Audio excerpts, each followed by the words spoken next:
The Germans broke through at Armentières. What? The entire British Third Corps is trapped in the Belgian lowlands. And this paper is already a week old. Calm down. Father, with my fluent German, I could become an officer. Yes, and lead other young boys to the slaughter and be slaughtered yourself. The men who served under you worshipped you. Then they were damn fools, all of them, weren't they? This is a turning point in the history of the world. How can we what? Father, you can't expect us not to be part of this. You taught us. I taught you to think for yourselves. That's what I taught you. And to defend what's ours. Yes, what is ours? What is ours? Well, we've already lost 2 of our cousins at the Marne. And we've never even met. And don't talk at me, boys, if I've never seen a war. Not a war like this, you haven't. Ah. They said that about the War of Secession. They said it about the Indian Wars. That's what people who want to sell newspapers say about wars. These are not the Indian wars. We're fighting against naked aggression. There will be no more talk of wars in this house! Damn it! I'm going to Canada to enlist. I'm going with him. Hello everyone. That was a clip from the 1994 film Legends of the Fall. Colonel William Ludlow, played by Anthony Hopkins, is trying to convince 2 of his sons that war is a racket, and that the one currently raging in Europe is not an exception. His failure to do so, and the tragic consequences that ensue, establish the whole arc of the story.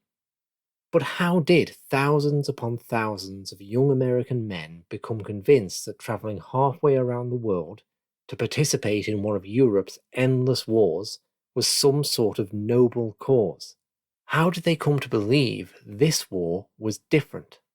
One of the core ideals of the United States had been to avoid entangling alliances, exactly the kind of alliances that had just transformed a single assassination into a continent-wide slaughter.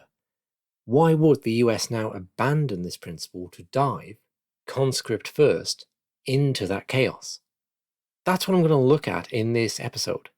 It's perhaps a little counterintuitive, but I'll start out with the how, then move to examining the more in-depth question of why. The how was in many ways simply a carbon copy of the way the Spanish-American War had been brought about, 19 years earlier. The role of propaganda was, once again, central. You may recall from episode 3, I asserted that the Spanish had a history of acting brutally in Cuba. However, rather than reporting on actual incidents, America's yellow press preferred grotesque fabrications designed to turn Spanish soldiers into inhuman monsters. Stories about Cubans being fed to sharks, massacres perpetrated at hospitals, and vicious assaults on women. The Spaniard was presented as a giant gorilla that the noble American man needed to confront and destroy. This gorilla was now given a rebrand, with the famous King Kong-like image of the German mad brute stealing away an innocent American lady. Cuban atrocity stories became Belgium atrocity stories. Much like the Spanish in Cuba, there's no doubt the German army did act brutally in Belgium, killing an estimated 6,000 civilians. This could of course be compared to British actions in South Africa and American ones in the Philippines. Like Cuba, however, the press ran with fabricated stories of Germans cutting the hands off children, the breasts of women, and tossing babies on bayonets. Such claims were a British propaganda effort, proven to be fabrications in the years after the war. One of the very first actions the British took upon the outbreak of war was to cut the underseas cable connecting Germany to the United States, thereby taking control of the narrative reaching the American people. They found the US media entirely receptive to their efforts, with the New York Times, ever the mouthpiece of empire, declaring that the committee investigating German atrocities in Belgium have made further disputes impossible. In moves reminiscent of French fries being renamed freedom fries during the Iraq War, sauerkraut, dachshunds, and German measles became liberty cabbage, liberty dogs, and, strangely, liberty measles. In a less endearing show of insanity, at least one German American was actually lynched, with several more proclaiming their loyalty to the Star-Spangled Banner under threat of the rope. The second, and perhaps most major issue, was that of the sea blockade.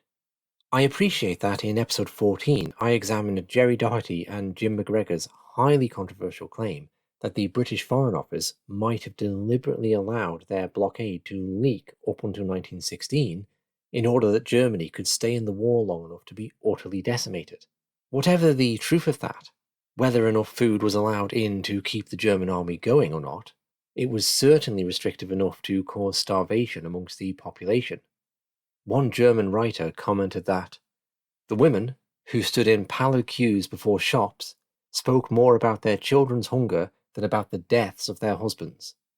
Although a blockade targeting civilians was forbidden under international treaties, the US government did little to protest it, whilst American businesses were busy supplying the Allies' war effort. The German response was to engage in submarine warfare. The most famous casualty of this was, of course, the Lusitania, where of the 1,198 fatalities, 128 were Americans. Conspiracy and intrigue surround the Lusitania. There are substantial questions around the nature of its cargo and whether it was deliberately sent into U-boat infested water in the hope it would be sunk. I might produce a bonus episode on this, but for now, what can be said for certain is that the vessel was carrying ammunition for the British Army, and the Germans had taken out adverts in New York newspapers warning people not to board. Woodrow Wilson placed America on an inevitable path to war with Germany by declaring that the United States had the right and duty to protect Americans sailing on ships flying a belligerent flag, and that if any American vessels or American lives should be lost through U-boat action, Germany would be held to strict accountability. The Germans observed that submarine warfare was a reprisal for the illegal hunger blockade. A compromise was produced by the United States, whereby Britain would allow food into Germany and the Germans would abandon submarine attacks on merchant ships. This was welcomed by Berlin, but rejected by London. Secretary of State William Jennings Bryan reasoned with Wilson that Germany has a right to prevent contraband going to the Allies, and a ship carrying contraband should not rely on passengers to protect her from attack. It would be like putting women and children in front of an army. Convinced of Wilson's intent to drag the United States into war, Bryan resigned in June of 1915, commenting, "Why be shocked by the drowning of a few people, if there is to be no objection to the starving of a nation?" In guaranteeing the security of US citizens on board armed belligerent merchant ships, whether he knew it or not, Woodrow Wilson was drawing on previous imperial strategy for initiating conflict. Think back to Hawaii in 1893, where US Marines guaranteed the success of the revolutionaries under the justification of protecting American citizens. It was the same in Nicaragua, where government soldiers were prevented from firing on rebels for fear of hitting Americans. The same tactic was now being used to initiate war with Germany. Desperate to avoid drawing the US into war, the German Navy did for a period ease up on submarine attacks. Eventually facing starvation, on January 31st, 1917, Berlin announced that the next day it would begin unrestricted submarine warfare. With the revolutionary turmoil in Russia, the German High Command believed that it could defeat the British and French on the Western Front and strangle Britain before American forces could be trained and shipped to Europe. The United States responded by immediately severing diplomatic relations with Berlin. The final major factor in bringing the United States into the war was the Zimmermann telegram. This was a secret diplomatic communication issued from the German Foreign Office in January 1917 that proposed a military alliance between Germany and Mexico if the United States entered World War I against Germany. With Germany's aid, Mexico would recover Texas, Arizona, and New Mexico. It read, "We intend to begin on the 1st of February unrestricted submarine warfare. We shall endeavour in spite of this to keep the United States of America neutral. In the event of this not succeeding, we make Mexico a proposal of alliance on the following basis. Make war together. Make peace together. Generous financial support and an understanding on our part that Mexico is to reconquer the lost territory in Texas, New Mexico, and Arizona. The settlement in detail is left to you. You will inform the President of the above most secretly as soon as the outbreak of war with the United States of America is certain, and add the suggestion that he should, in his own initiative, invite Japan to immediate adherence and at the same time mediate between Japan and ourselves. Please call the President's attention to the fact that the ruthless employment of our submarines now offers the prospect of compelling England in a few months to make peace. Upon its publication, many people believed it to have been an obvious British forgery. Newspaper baron William Randolph Hearst, who had been instrumental in bringing about the Spanish-American War, did not favour war with Germany. He set out to prove the telegram's inauthenticity by arranging a press conference in Berlin where Arthur Zimmermann was invited to say as much. Instead, Zimmermann confirmed it was indeed an authentic offer. In their book Prolonging the Agony, Gerry, Docherty and Jim MacGregor express lingering doubts about this story, saying that Zimmermann was either having a cerebral meltdown or betraying Germany by handing this excuse to Wilson to enter the fray on a plate. Whilst Zimmermann's actions do appear like an inexplicable blunder, it is worth noting there had for some years been a wider German strategy of fomenting conflict between the United States and Mexico, with the aim of keeping Uncle Sam tied up and out of Europe. It's possible the telegram was just an extension of this. Ostensibly, Zimmermann had hoped that the American people would understand Germany only planned on funding a Mexican invasion in the event of war. According to Docherty and MacGregor, however, this detail was omitted in much of the American press, giving the people the impression of German aggression against the homeland. I could mention one further justification for war, which never gets talked about. German agents actually set off one of the biggest non-nuclear explosions ever in New York City. Bizarrely, this event has been written out of history, at a time when the Wilson administration was effectively fabricating reasons for war. This one wasn't called upon. If you'd like to know more, I've made a short presentation about it in the subscriber area. On the 6th of April 1917, Congress voted to declare war on Germany. Wilson had asked for a war to end all wars, that would make the world safe for democracy. Those are the ostensible reasons why, with unrestricted submarine warfare usually ranking on top. Perhaps even that is not the real reason, however. I'll look at what might be when I examine the question of why. First, I'll take a quick look at some of the internal consequences of Woodrow Wilson's war for the United States. On the domestic front, the declaration of war allowed Wilson to go full fascist. The Espionage and Sedition Acts were passed in 1917 and 18 respectively. These acts tore up constitutional protection of free speech, criminalizing any language that was disloyal, profane, scurrilous, or abusive about the US government. It essentially became illegal to criticize Wilson's war. We see a modern echo of this, where the war against an apparent virus was made effectively immune from criticism through the state's relationship with tech giants. In a low-tech precursor to the NSA, federal agents were granted the authority to look through citizens' mail, checking for any illegal writing. Approximately 2,000 people were charged under these acts, and the Wilson regime used them to pursue its political opponents.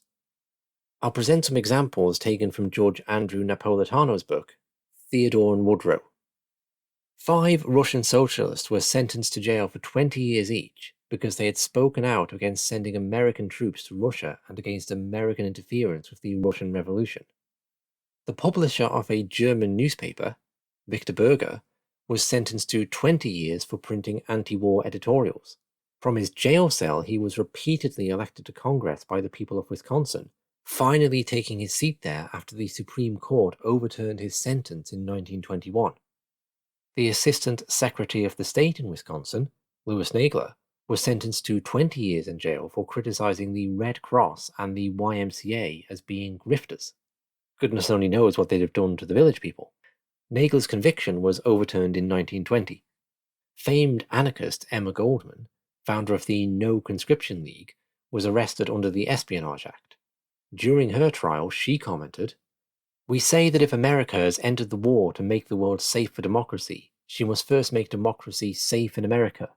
How else is the world supposed to take America seriously, when democracy at home is daily being outraged, free speech suppressed, peaceable assemblies broken up by overbearing and brutal gangsters in uniform, when the free press is curtailed and every independent opinion gagged?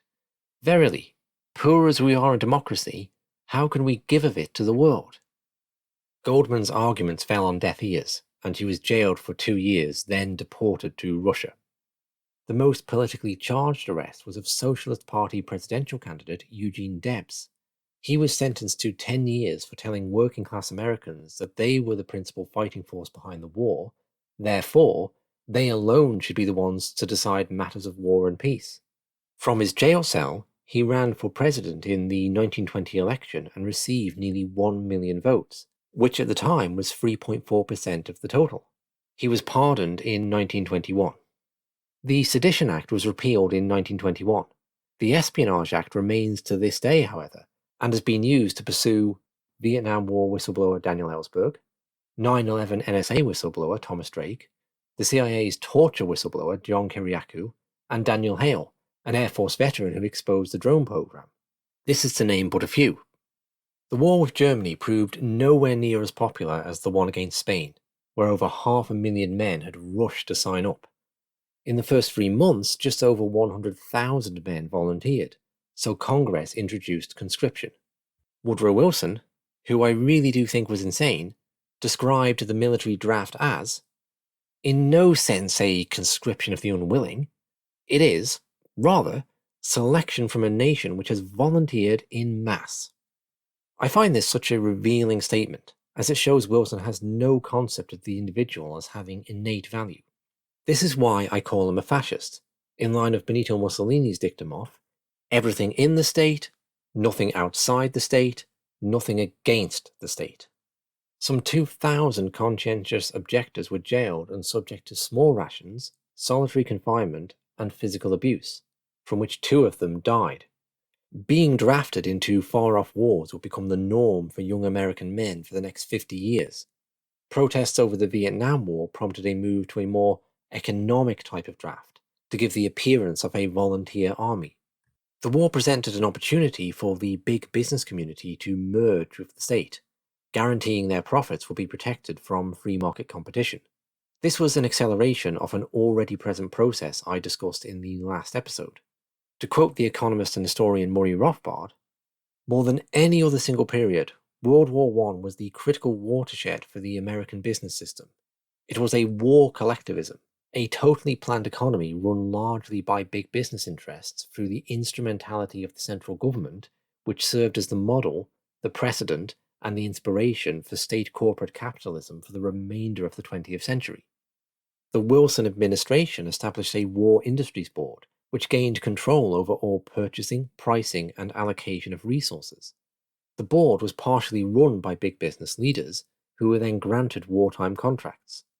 This represented an immediate financial bonanza for the businesses the government chose to be winners, as well as a long-term redefining of the US away from free markets and towards a corporate imperialist state. A lot of the state interference was revoked after the war, only to see a return under Franklin Delano Roosevelt's New Deal 15 years later. Now let's look at the deeper reasons why the United States went to war. Firstly, there were major financial factors. From the war's outset, the US had become essentially economically allied with Britain and France. Famously, the biggest player in this was the financial house of J.P. Morgan. However, it's estimated that 500,000 Americans, many from the wealthy and influential East Coast establishment, invested in loans in the Allies. When the Germans embarked on unrestricted submarine warfare, American ship owners refused to send their vessels into the Atlantic war zone, and goods purchased in the United States by Morgan banks sat idle on the wharfs. Tsar Nicholas II abdicated in March of 1917, leaving the Russian position in doubt. If Germany was able to win the war, or at least force the Allies to the negotiating table, the security of the American loans would not be guaranteed. With the US entry, the government underwrit all future loans, removing the risk from the banks. Finally, I'll examine some of the deeper ideological reasons why certain members of the American elite favoured war as a way of bringing about desired domestic reform and a new international order. The domestic reform I've already addressed with the merger of corporation and state. It only remains to be said that this wasn't an opportunist move by big business. Rather, the war was seen in advance as a way to reshape the United States in this manner. Historian Ralph Raico states that progressive notions of the obsolescence of laissez-faire and of constitutionally limited government, the urgent need to organize society scientifically, and the superiority of the collective over the individual were propagated by the most influential sector of the intelligentsia and began to make inroads into the nation's political life. John Dewey praised the immense impetus to reorganization afforded by the war, while Walter Lippmann wrote, "We can dare to hope for things which we never dared to hope for in the past." The New Republic magazine rejoiced in the war's possibilities for broadening social control, subordinating the individual to the group and the group to society, and advocating that the war be used as a pretext to foist innovations upon the country. To examine the international aspect, I'll look at the particular example of steel magnate Andrew Carnegie. As you may recall from episode 5, Carnegie was an avowed anti-imperialist. He staunchly opposed the US occupation of the Philippines, to the point of offering to buy the island's independence for $20 million. That's the price the US had paid Spain for them. Born in Scotland, Carnegie was also an Anglophile, or maybe Britophile, who advocated for the reunification of Britain and the United States. He believed that the combined country's power would maintain world peace and disarmament. In his 1886 book, Triumphant Democracy, he wrote, "Let men say what they will. I say that as surely as the sun in the heavens once shone upon Britain and America united, so surely it is one morning to rise, to shine upon, to greet again the reunited States, the British-American Union." In episode 12, I examined Cecil Rhodes' plan for an Anglo-American establishment that would dominate the world, and his establishment of a secret society, the Society of the Elect, to bring this about. Carnegie was connected to this through Rhodes's associate, William T. Stead, author of Rhodes's Last Will and Testament. Unlike Rhodes's initial plan, Carnegie believed that rather than the United States being absorbed back into the British Empire, it made more sense for Britain to join the United States. Stead writes that Rhodes had at first recoiled from the idea of securing the union of the English-speaking race by consenting to the absorption of the British Empire in the American Union if it could not be secured in any other way. However, by the 1890s, he had accepted that the English-speaking union was so great as an end in itself as to justify even the sacrifice of the monarchical features and isolated existence of the British Empire. John Bull was open to being the junior partner of Uncle Sam. Carnegie, like Stead, was opposed to the use of war as a means of bringing this Anglo-American establishment into being. In the years prior to the war, he had attempted to establish mediation efforts between Britain and Germany. Ironically, he asked Theodore Roosevelt to lead this effort. Roosevelt had utter contempt for Carnegie, writing in a letter, "I have tried to like Carnegie, but it is pretty difficult. There is no type of man for whom I feel a more contemptuous abhorrence than for the one who makes a god of mere money-making, and at the same time is always yelling out that kind of utterly stupid condemnation of war, which in almost every case springs from a combination of defective physical courage, of unmanly shrinking from pain and effort, and of hopelessly twisted ideals." In 1910, Carnegie established the Carnegie Endowment for International Peace. He truly believed that war could be eliminated by stronger international laws and organizations. The outbreak of war in Europe is said to have left him utterly depressed and deeply despondent. Carnegie died in 1919, and I must concede I am not entirely clear on what his thoughts were on the US entering the war. In more conspiratorial literature, Carnegie is often presented as being for it, but from what I've seen, this is based on a rather liberal interpretation of quotes. For example, in 1915, Carnegie wrote that, "It is my firm belief and opinion that never at any time in the history of the world did the future hold out such definite promise for permanent peace as it does now. The present war is so appalling and shocking that it in itself is probably doing more to put an end to war than any peace propaganda could have accomplished in half a century. The longer this war continues, and the more terrible its results, the stronger the argument for permanent world peace." The last sentence is the crucial part. However, this seems to merely reflect a truism, rather than a desire. What certainly is the case is that from the beginning of the war, the endowment trustees unanimously declared that the most effective means of promoting durable international peace is to prosecute the war against the imperial government of Germany to final victory for democracy. All the trustees proceeded to work for the war effort. The most generous interpretation of why a peace society would advocate for war is that they saw world peace as being downstream of world order. First, order had to be established, and that involved crushing Germany. It's also contended that they acted to prolong the war with the goal of international order in mind. Andrew Carnegie is but one example of a wider Anglo-American establishment. In addition to seeking financial profit from the war, J.P. Morgan was also a committed Anglophile, involved in the establishment of the prestigious and secretive Pilgrim Society. This is said to be a sister organization to Rhodes's Society of the Elect. Dedicated to the friendship of English-speaking peoples, the Pilgrim Society is a veritable who's who of the British and American elite. Until recently, its patron was none less than the Queen. It's telling then that such a group only commands a 400-word article on Wikipedia, and virtually no attention outside of that. I'd like to look more at it another time. I mention it here just to demonstrate how this Anglo-American establishment took shape in the upper echelons of society, between two powers traditionally hostile to each other. The war was sold to Woodrow Wilson, who prior to becoming president had no great interest in foreign affairs, as a way of becoming a Christ-like saviour of the world. Wilson, who truly believed God had appointed him president, was seduced by advisors such as Colonel Edwin Mandel House in believing he would be the one to bring peace to the world. House told him, "This is the part I think you are destined to play in this world tragedy, and it is the noblest part that has ever come to a son of man. This country will follow you along such a path, no matter what the cost may be." The US entry into World War I can be seen as a recolonization of America by Britain, with the dutiful colony coming to the mother country's aid.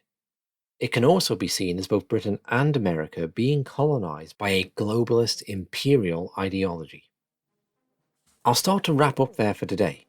I'll present a list of books I've drawn on in the info box. I'll just single out Ralph Raico's essay, World War I, The Turning Point, published in the book The Cost of America's Pyrrhic Victories. I've also used Rodney Howard-Browne and Paul L. Williams' book, The Killing of Uncle Sam, as a guide to the writing of Andrew Carnegie. I'd like to say thank you to the people who have signed up to the membership section or made a donation on Buy Me a Coffee. I am hosting regular Zoom groups now if you're interested in discussing any of these topics in more detail. I shall also be composing some bonus material from this episode for the forum. Thank you very much for listening. Next time, I think we're off to the Russian Revolution.